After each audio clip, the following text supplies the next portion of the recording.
અકસ્માતના CCTV footage સામે આવ્યા છે।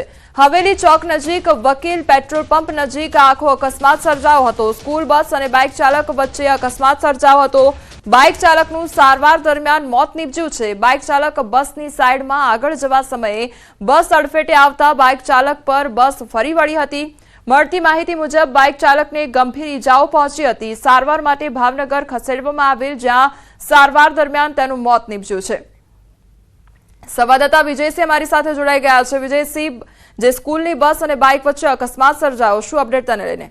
જી કોમલ, ચોક્કસથી જણાવું તો વાહન ચલાવતી વખતે બેદરકારી કેવી ગંભીર સાબિત થઈ શકે છે તે પ્રકારના આ જે સીસીટીવી છે તે સામે આવ્યા છે, જેમાં બોટાદ શહેરના હવેલી ચોક વિસ્તાર પાસે એક ખાનગી સ્કૂલ બસ જઈ રહી હતી અને ત્યાંથી એક બાઇક સવાર પસાર થઈ રહ્યા હતા, જે ગફલતભરી રીતે બાઇક ચલાવતા બસ સાથે અકસ્માત સર્જાયો હતો, જેમાં ગંભીર ઇજાઓ પહોંચતા પ્રાથમિક બોટાદ અને ત્યારબાદ તેઓને ભાવનગર ખાતે સારવારમાં લઈ જવાયા હતા। 2 દિવસ પૂર્વેની આ જે ઘટના છે તેના સીસીટીવી હાલ વાયરલ થયા છે અને જે ઇજાગ્રસ્ત હતા તેઓનું મૃત્યુ થવા પામ્યું છે। ત્યારે ગફલત રીતે જે વાહન ચલાવવું તે કેટલું મુશ્કેલ અને ઘાતક સાબિત થાય છે ત્યાં દ્રશ્યોમાંથી જોઈ શકાય તેવા ગંભીર સીસીટીવી દ્રશ્યો જે છે તે સામે આવ્યા છે।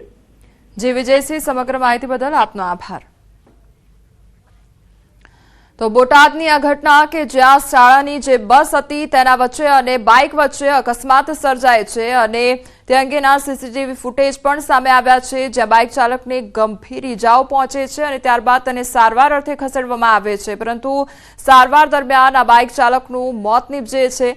તો જે બાઇક ચાલક છે તે પૂરપાટ ઝડપે આવે છે અને તેના કારણે બસની સાથે ટક્કર થતા અકસ્માત સર્જાય છે।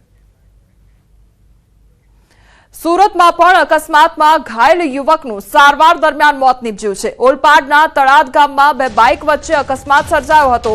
ગંભીર રીતે ઘાયલ બાઇક ચાલકનું સારવારમાં મોત નીપજ્યું છે।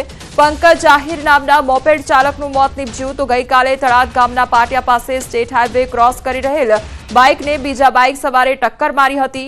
આ સમગ્ર ઘટના સીસીટીવી કેમેરામાં કેદ થઈ ગઈ હતી। ઓલપાડ પોલીસે બાઇક ચાલક વિરુદ્ધ ગુનો દાખલ કર્યો છે।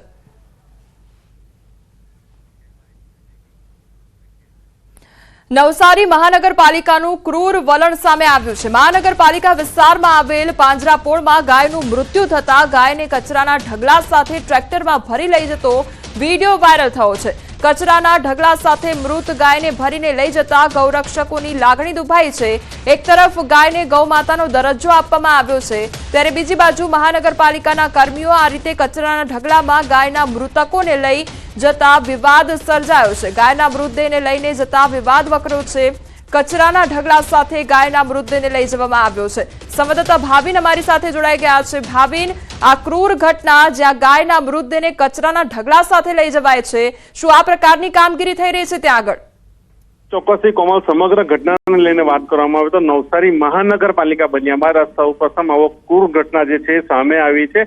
એક પાંજરાપોળ, નવસારી મહાનગરપાલિકા વિસ્તારની જે પાંજરાપોળ હતી ત્યાં કોઈક કારણોસર ગાયનું જે મૃત હાલતમાં હતી અને પાંજરાપોળ દ્વારા એના કર્મચારીઓ દ્વારા પાલિકાને ફોન કરવામાં આવ્યો હતો અને ત્યારબાદ પાલિકાના જે કર્મચારીઓ છે પોતાના મહાનગરપાલિકાના જે ટ્રેક્ટર છે એમાં કચરાના ઢગલા સાથે આ રીતના કોમલ લઈ જાય છે। એક બાજુ ગાયને ગૌમાતાનો દરજ્જો આપવામાં આવે છે, સરકાર ગૌમાતાના નામ પર મતો માંગવા નીકળે છે, પરંતુ બીજી બાજુ આવી વરવી વાસ્તવિકતા જે સામે આવે છે એને લઈને ગૌરક્ષકોમાં ભારે રોષ છે અને સાથે જે ગૌરક્ષકો છે એમની લાગણી હાલ દુભાઈ છે। કોમલ જી ભાવિન, સમગ્ર માહિતી બદલ આપનો